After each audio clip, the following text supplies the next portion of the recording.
Shalom bien-aimés dans le Seigneur, nous sommes dans la joie de nous retrouver pour notre méditation de ce mardi 16 juillet 2024 et nous vous saluons au nom de notre Seigneur et Sauveur Jésus-Christ. Pour notre méditation de ce jour, nous allons lire un texte dans 1 Corinthiens 13 toujours, nous sommes toujours dans la série de l'amour original, 1 Corinthiens chapitre 13 verset 7, dans la version Parole de vie 2017, il est écrit: l'amour excuse tout, il croit tout, il espère tout, il supporte tout. Amour original, quatrième et dernière partie. Amour original 4. Tel est le thème de notre méditation de ce mardi 16 juillet 2024. Bien-aimés dans le Seigneur, nous voici à la fin de notre série de méditation sur l'amour, en abordant aujourd'hui le sommet qui peut paraître impossible à atteindre. Cet édifice à 4 niveaux que nous avons parcouru nous a amené à vérifier si toutes les caractéristiques de l'amour original se trouvaient en nous, car il est possible que nous ayons un amour déjà falsifié ou contrefait. Le texte de ce jour nous donne 4 caractéristiques suprêmes nourries par les 11 premières caractéristiques vues dans les 3 précédentes méditations. Ces caractéristiques sont difficiles à mettre en pratique lorsque nous les considérons selon la conception humaine. Mais le Saint-Esprit en nous nous donne une vue ainsi qu'une puissance divine en vue de parvenir à appliquer cette parole qui dit: puisque vous êtes les enfants bien-aimés de Dieu, suivez l'exemple de votre Père. Que votre vie soit dirigée par l'amour de même que Christ nous a aimés et a livré lui-même sa vie à Dieu pour nous comme une offrande et un sacrifice dont le parfum plaît à Dieu. Éphésiens 5, 1 à 2. Voici les 4 dernières caractéristiques de l'amour original. 1. L'amour excuse tout. Matthieu 6, 15 nous dit: si vous ne pardonnez pas aux hommes, votre Père ne vous pardonnera pas non plus vos offenses. Pouvons-nous vraiment tout excuser? La plupart des personnes diront non. Nous entendons souvent dire qu'une telle personne a posé un acte inexcusable. Oui, il y a des choses inexcusables à cause de la dureté de notre cœur humain. Mais lorsque nous voyons qu'il y a des personnes ou actes excusés par certains, nous devons avouer que l'inexcusable est tout de même excusé, donc ce n'est pas absolument inexcusable. Quelques raisons pour lesquelles Dieu nous a donné un amour capable de tout excuser. D'abord, nous avons aussi posé des actes qui peuvent être jugés inexcusables par certains. 2, nous risquons de ne pas être excusés par les autres si nous n'excusons pas tout. Nous aussi, demain, nous pouvons commettre un tel acte, jugé inexcusable. Et aussi, nous risquons de manquer le pardon de Dieu si nous refusons d'excuser certains actes ou certaines personnes, trouvant que c'était inexcusable. Il est écrit dans Luc chapitre 1er, verset 37, « Car rien n'est impossible à Dieu. » Alors, si pour nous, il est impossible d'excuser certains actes ou certaines personnes, Christ qui est en nous peut excuser tout, selon que nous disons: ce n'est plus moi qui vis, c'est Christ qui vit en moi. Galates chapitre 2, verset 20. 2, croit tout, l'amour croit tout. 1 Corinthiens 13, 5 nous dit: l'amour ne soupçonne point le mal. La crédulité, le fait de croire trop facilement, paraît être un défaut.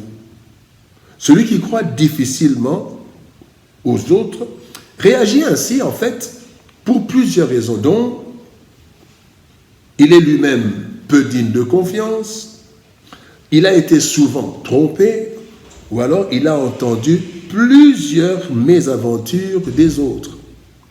Mais celui qui aime croit tout, non par simple crédulité, ou naïveté, mais parce que, premièrement, il aime au point de ne jamais soupçonner le mal chez l'autre.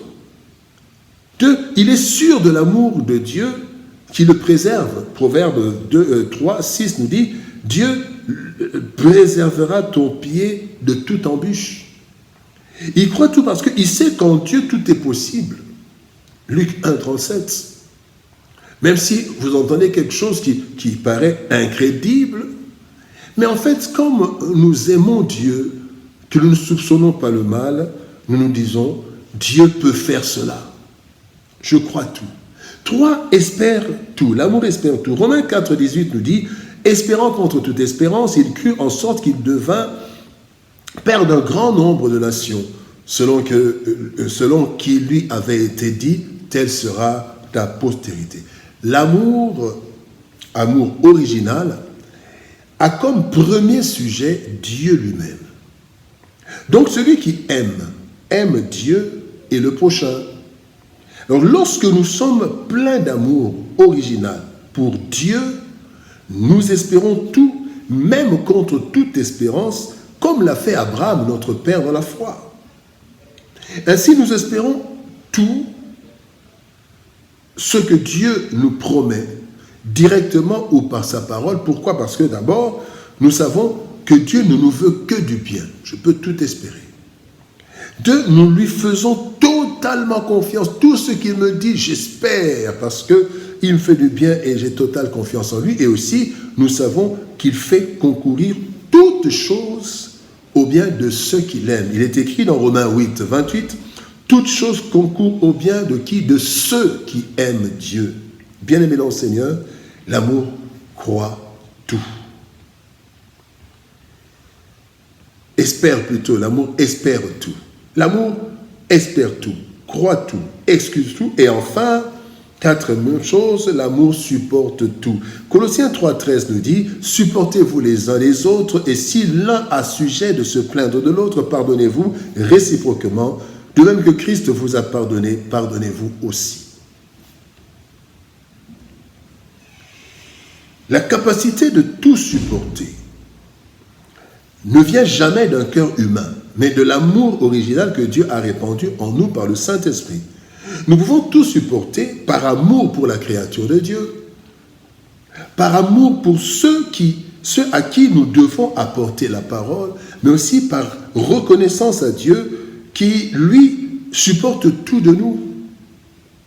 Nous pouvons tout supporter par devoir de témoignage. Témoignage aux hommes de l'amour inconditionnel, l'amour incommensurable de Dieu. Amour original. 4e partie. L'amour humain, bien-aimé, a été contrefait et falsifié par plusieurs événements malheureux qui nous font prendre des décisions bonnes et logiques selon nous, mais qui, en réalité, altèrent l'amour divin en nous.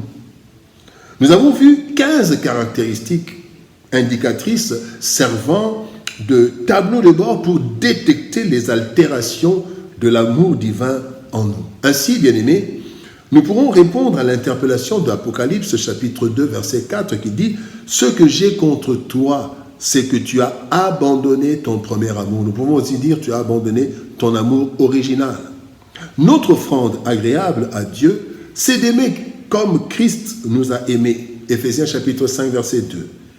Que le Saint-Esprit répande dans son amour original dans nos cœurs affectés par les réalités de ce monde. Prions. Éternel Père de gloire, nous te bénissons et te rendons grâce pour ton amour et ta bonté. Merci Seigneur pour ta parole. Merci parce que tu veux que dans nos cœurs il y ait cet amour original que le Saint-Esprit répand. Seigneur, aide-nous, répands dans nos cœurs cet amour original, afin que Seigneur de gloire, nous puissions être ceux qui t'imitent. Seigneur de gloire, cela n'est pas facile avec un cœur humain, avec tout ce que nous rencontrons, mais le Saint-Esprit dépose dans nos cœurs, répand dans nos cœurs cet amour original, cet amour non falsifié. Aide-nous, Seigneur. Aide-nous, Seigneur, à marcher dans cet amour dont le monde a tellement besoin et qui manque tant dans ce monde. Bénis ta parole et bénis ton peuple. Au nom de Jésus-Christ, nous avons ainsi prié, Père. Amen. Bien-aimés dans le Seigneur, que Dieu nous bénisse. Shalom, au revoir. Que Dieu répande dans nos cœurs son amour. Et nous terminons ici notre série L'amour original. Que Dieu nous bénisse. Shalom, au revoir et à demain pour une autre méditation au pied du grand roi. Shalom, au revoir et à demain.